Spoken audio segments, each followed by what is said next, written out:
So in the end, I don't think any of us know what consciousness is. There is consciousness happening, like that's for sure. There is the perception of what is. So there is certainly consciousness happening, but we can't step out of consciousness and look at it and decipher what it is. In waking up, it can feel like you are looking at consciousness, that your personal awareness turns back and looks, it sort of looks back and says, keeps asking who is looking, and then it realizes that there is something looking at it, and it feels like somebody understands that. But you can't actually see consciousness, because consciousness is what's seeing.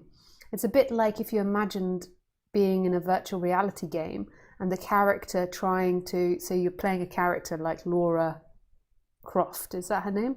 Laura Croft. So you're playing Laura Croft, and then Laura Croft trying to look back to see who is looking through the virtual reality goggles. Like, she could never see that person, but yet she is being seen by that person. And that's a bit what it's like here. We can't look at consciousness. But understanding what consciousness is not the important part. That's something that happens because the mind is curious and it wants to dissect and know all the different bits. So it's talked about, but that's not the important part. The important part is the awakening, which has many stages to it. One of them being the recognition by the person of consciousness. And then there's this awakening where there can seem to be a parting of the clouds of the person, and consciousness is just looking. There's just pure consciousness, and it sort of recognizes itself. But there's these different awakenings that happen. So the important part is to point out what consciousness is and why that's important. But it's not so important to know what consciousness is. The more and more you get into this, the more you realize that our nature beyond words is wonder, and that wonder isn't inherently frightening. Like, fear arises for the person wants to know and understand everything. But it's not wonder, it's not knowing that's scary. It's the person in a survival dynamic that is trying to perceive its environment to work out if it's going to survive or not, or how it survives. And then it begins to project that onto the wonder of what we are. So for the person that is about survival, fears not knowing, but the not knowing of who we are, of consciousness, is actually not the problem.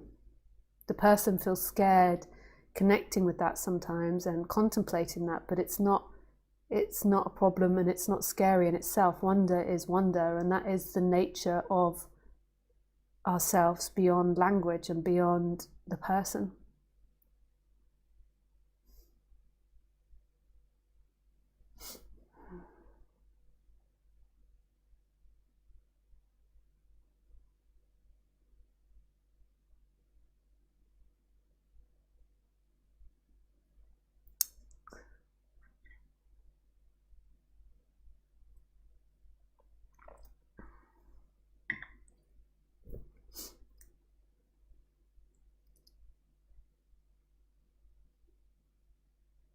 So one thing we know for sure is that in every moment there are two things happening.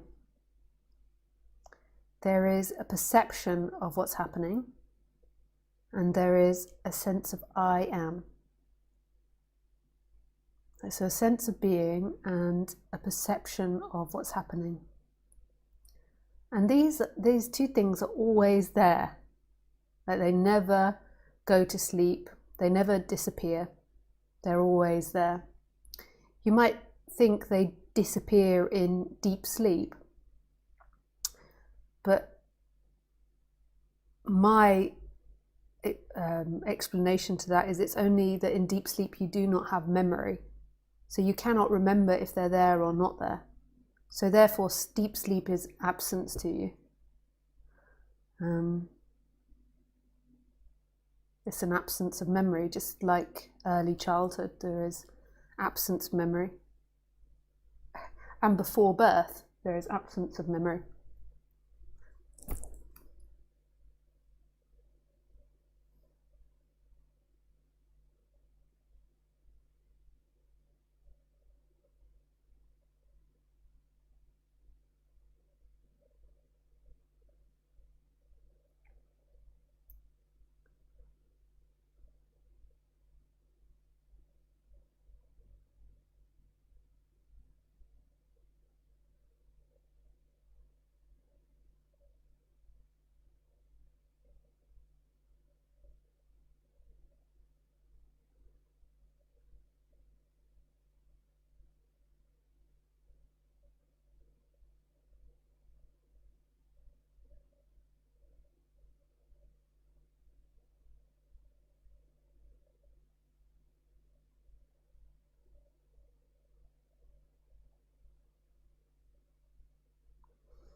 But in actuality, they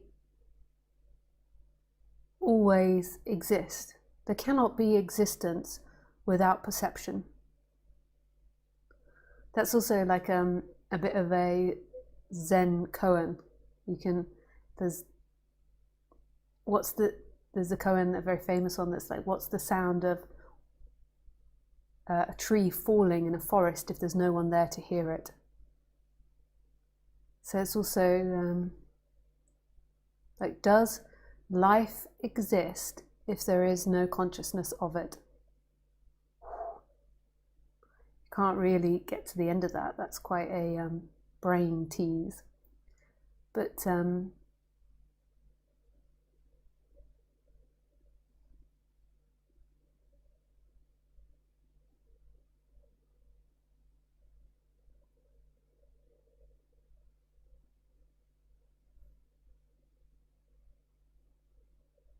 that's not the point.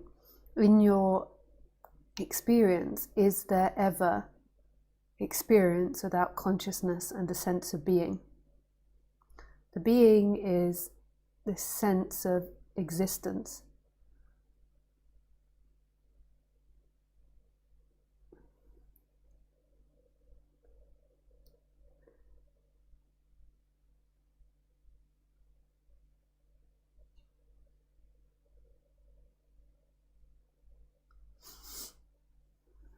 In the West, we get very muddled with the idea of consciousness and subconsciousness and unconsciousness. And I'm not talking about unconsciousness as in you're unconscious of dynamics or conscious of dynamics, or the personal awareness where you can move your attention from the clock to the foot, to your thoughts, to your fingertip. I'm talking about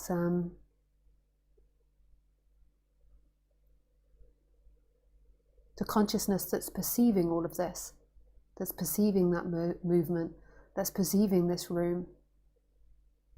I used to think that consciousness and thoughts were intertwined, and I thought if you did not think, you could not be conscious, because in my mind they were so interlinked. And that was even after quite a lot of internal introspection. Oh, I can't say the word suddenly. Internal nasal gazing. That was my conclusion. And it wasn't until there was some form of energetic awakening where I began to see that the consciousness exists prior to thoughts, prior to that narration that's going inside of your head about who you are and what you like or don't like.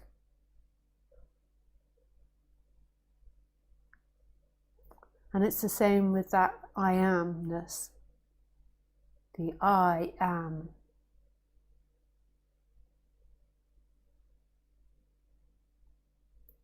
And they're so closely you. Sorry, that doesn't make very good English, but they're the consciousness and the I am become interwoven with the character and with the story of you. And because they're so close, they're so immediate, they're the most immediate element to you,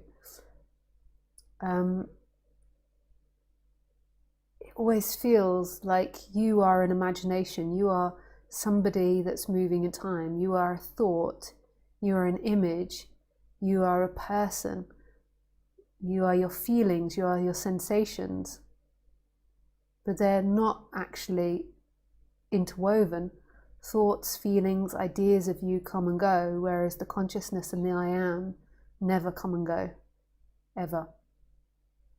They're always here.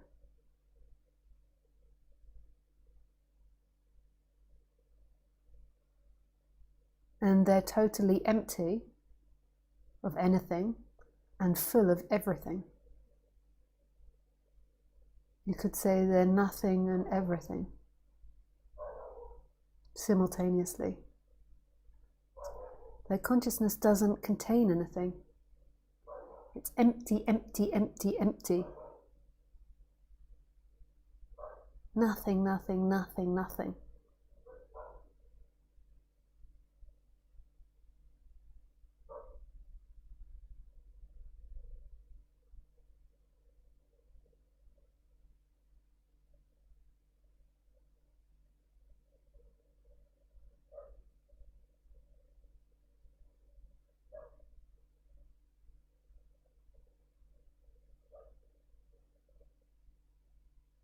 It's empty. And the I am by default is love. It's like an absolute embracing of everything.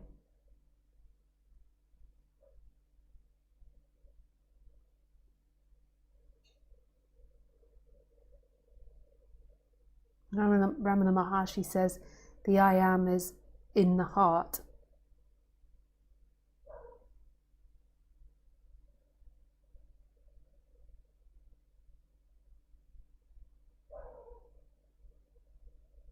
Like it manifests, its first place it manifests into existence is from the heart, which I really get and is really beautiful.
What happens in early childhood somewhere is there is an identification with thought. So the mother, the father, the caregivers are saying to you, you are somebody. You are this person. And the baby identifies more and more, the young toddler identifies more and more with this thought. And that's inevitably uncomfortable, because who you are is limitless, is boundless, is still, is no thing and everything. So there's total emptiness looking out that is love. But then when you begin to identify with thoughts, it becomes restrictive, obviously. And just like when you get angry, there's an energy in your body. When you identify with thoughts, an energy arises in your body, holding a sense of self inside. This sense that I am someone. And weirdly, that I am someone is kind of slipping away often, but the person is only recognizing when it's there, because otherwise there's nothing to recognize. When you're not there, when you're not identified, that you can't recognize that. It's not an event, it's a no event. But you can recognize yourself being there because that is an event. And when there's less identification with this idea of yourself, with the character, you begin to feel more happy, more contented. And then the projection goes out to the external world saying, it's because my parents are good, it's because I got birthday presents, it's because I have a huge house, it's because I am good, whatever story it narrates. And then there's more identification with the person again. And then the person narrates the story that it's something external. It's because my partner doesn't love me in the right way, because this is a problem or that is a problem. I don't have enough money. Non-duality isn't denying that there isn't problems in the external life, but a lot of it is illusory, is a misidentification and a perception of what's happening.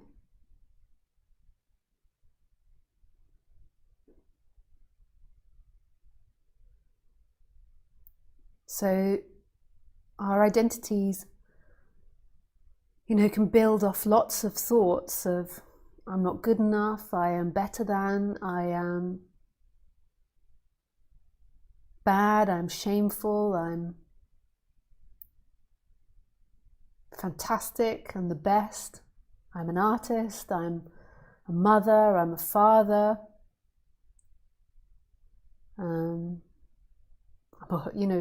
simply I'm a woman, or I'm a man, or I'm non-binary.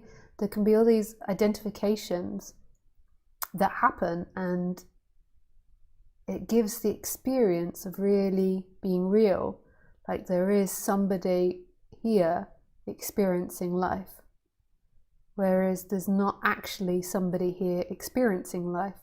There is a character which is playing out, but that's not the experiencer of life.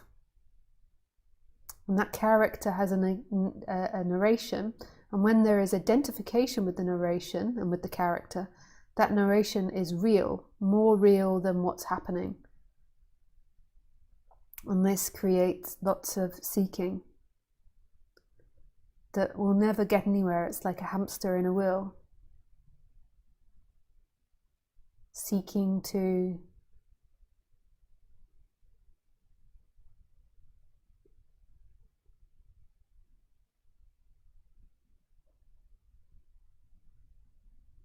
be whatever or have whatever you believe to be happiness, but it's your belief. Whereas happiness, true happiness, is not found in time. That's pleasure, which comes and goes. And there can be contentment, which comes and goes. Like there is, you can feel very contented with the material life that you have, but it's not the true happiness or the deep sense of relaxation you're looking for. That is the waking up of consciousness. So rather than consciousness seemingly being asleep and hidden in the background, there's a waking up of it.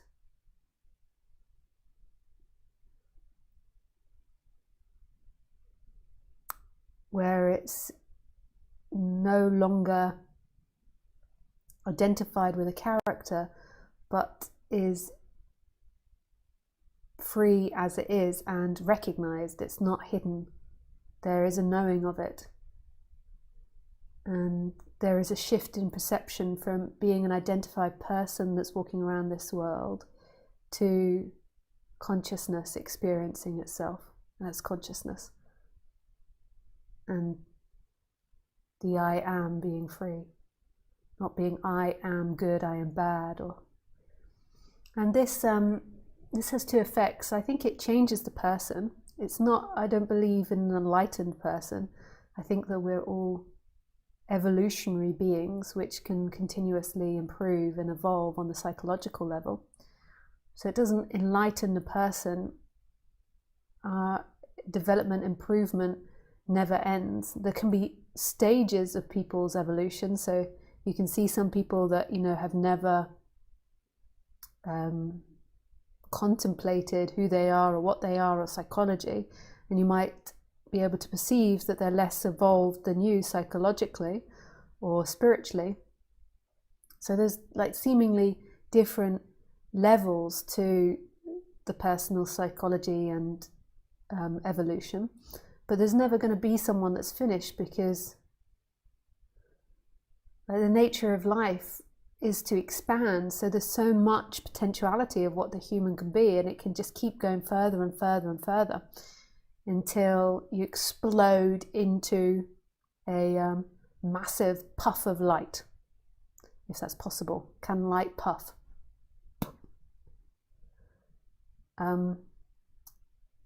So that is endless.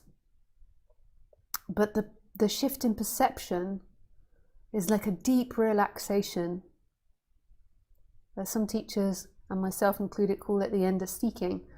It's like a deep relaxation that's always there, because it's no longer character looking, but this emptiness that's looking.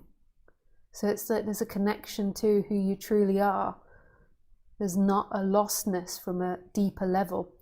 So the character, even when you have this connection, the character could feel fear, the character could feel confusion, but behind that, or in the midst of that, there is a deep connection to this expanded way of being, that who you are is totally empty, and all things is totally empty.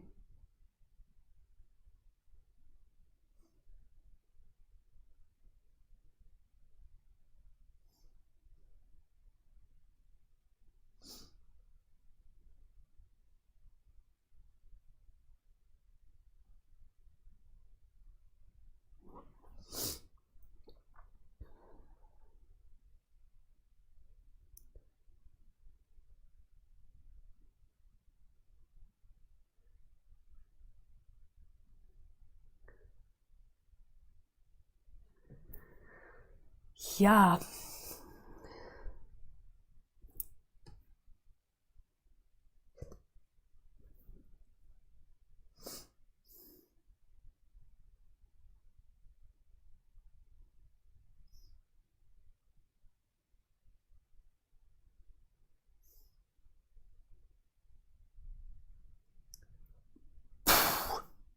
What else to say?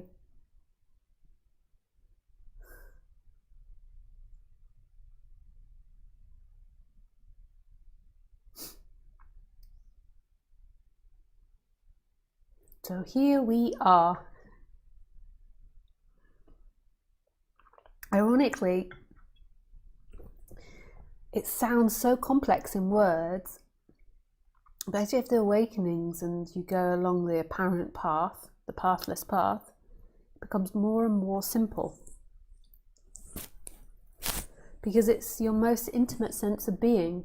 it's just very difficult to talk about, because non-duality is not two-ness. You know, it's beyond the mind, so the mind thinks in two. So we're kind of using our words to try to get to and point to a place that's not two.